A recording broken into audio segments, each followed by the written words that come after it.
Bill. I move that leave be given to introduce a bill entitled An Act to Establish a Gender-Affirming Healthcare Advisory Committee, and that it now be read for the first time.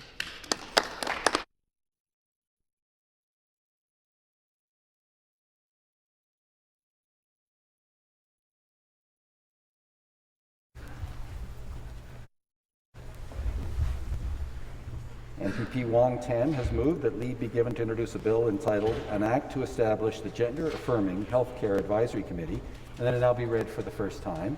Is it the pleasure of the House that the motion carry? Carried.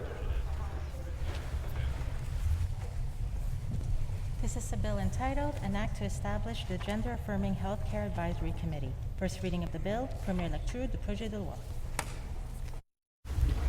Would the member care to briefly explain their bill? Yes, thank you, Speaker. I would. It's with great pride that I'm able to read an explanatory note explaining this bill. This bill, of course, is being introduced days before Trans Day of Remembrance on November the 20th, and I'd like to share with you that the bill enacts the Gender-Affirming Healthcare Advisory Committee Act 2022. This act provides that the Minister of Health shall, within 60 days of the act coming into force, establish a gender-affirming healthcare advisory committee.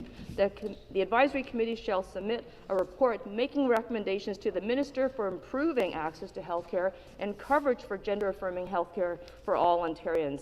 After receiving the advisory committee's report, the Minister of Health shall inform the Assembly of the measures that the minister intends to recommend to the Government of Ontario so that they can implement the recommendations to ensure that every Ontarian has gender-affirming health care and that it be delivered as speedily and as freely as possible. Thank you very much, Speaker.